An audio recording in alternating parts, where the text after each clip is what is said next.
ಕರ್ನಾಟಕದ ರಾಜ್ಯದ ಜನತೆಗೆ RSS ನವರ ಸಂಸ್ಕಾರದ ಬಗ್ಗೆ ಇವತ್ತು ಮಾತನಾಡ್ತೀನಿ. BL ಸಂತೋಷ್ ಸರ್ ಅಂತ ಒಬ್ಬರಿದ್ದಾರೆ.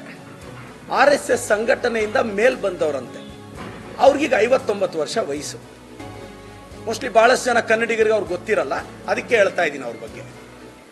ಅವರು ಮೊನ್ನೆ ಭಾಷಣ ಬಿಗಿಯುವಾಗ ನಮ್ಮ ಮಲ್ಲಿಕಾರ್ಜುನ್ ಖರ್ಗೆ ಸಾಹೇಬರು, AICC ಅಧ್ಯಕ್ಷರು, ಈ ರಾಜ್ಯ ಕಂಡ ಮಹಾನ್ ವ್ಯಕ್ತಿ, 9 ಬಾರಿ ಗೆದ್ದವರು, ಕಲ್ಯಾಣ ಕರ್ನಾಟಕದ ಮಕ್ಕಳ ಭವಿಷ್ಯ ಚೆನ್ನಾಗಿರ್ಲಿ ಅಂತ 371 ಜೆ ತಂದವರು, ಲೇಬರ್ ಮಿನಿಸ್ಟರ್ ಆಗಿ, ಎಜುಕೇಶನ್ ಮಿನಿಸ್ಟರ್ ಆಗಿ, ಟ್ರಾನ್ಸ್ಪೋರ್ಟ್ ಮಿನಿಸ್ಟರ್ ಆಗಿ, PWD ಮಿನಿಸ್ಟರ್ ಆಗಿ ಈ ರಾಜ್ಯವನ್ನು ಅಭಿವೃದ್ಧಿಯತ್ತ ಕೊಂಡೊಯ್ದು ಮಹಾತ್ಮ ಗಾಂಧೀಜಿ ಅಲಂಕರಿಸಿದ ಸೀಟಲ್ಲಿ ಕೂತ ಶ್ರೇಷ್ಠ ವ್ಯಕ್ತಿ ನಮ್ಮ ಮಲ್ಲಿಕಾರ್ಜುನ್ ಖರ್ಗೆ ಸಾಹೇಬರು.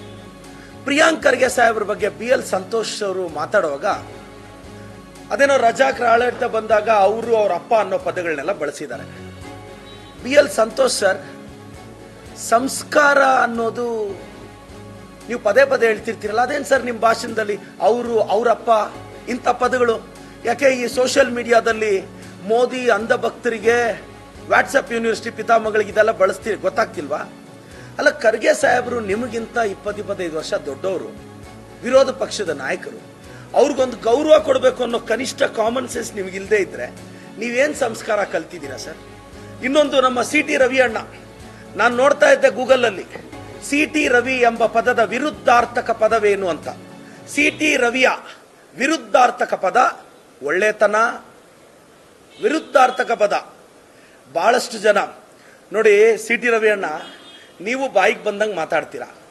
ನೆನ್ನೆ BL ಸಂತೋಷ್ ಅವ್ರ ಭಾಷಣದಲ್ಲಿ ಹೇಳ್ತಾರೆ, ನಂಬಿಕೆಯಿಂದ RSS ನಡೆಸ್ತಾ ಇದ್ದೀವಿ, ನಮಗೇನು ರಿಜಿಸ್ಟ್ರೇಷನ್ ಬೇಕಾಗಿಲ್ಲ. ಸರ್, ಈ ದೇಶದ ಕಾನೂನು ಬಗ್ಗೆ ಗೌರವ ಇಲ್ವಾ? IT ಆಕ್ಟ್ ಬಗ್ಗೆ ನಿಮಗೆ ಗೊತ್ತಿಲ್ವಾ? ಮತ್ತೆ ಯಾಕೆ ಕಾನೂನು ಪಾಸ್ ಮಾಡಿದ್ರಂತೆ?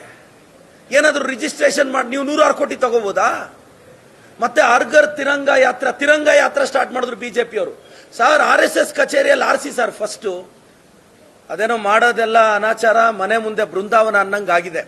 BL ಸಂತೋಷ್ ಸಾಹೇಬ್ರು ನಮ್ಮ ಖರ್ಗೆ ಸಾಹೇಬ್ರು ಕ್ಷಮೆ ಕೇಳಬೇಕು. ನೀವೇನೋ ಏಕವಚನದಲ್ಲಿ ಮಾತಾಡಿದ್ದೀರಾ. BL ಸಂತೋಷ್ ಸರ್, ನೀವು ದೊಡ್ಡವರು, ನಿಮ್ಗೆ 58 ವರ್ಷ, ನನಗೆ 40 ವರ್ಷ.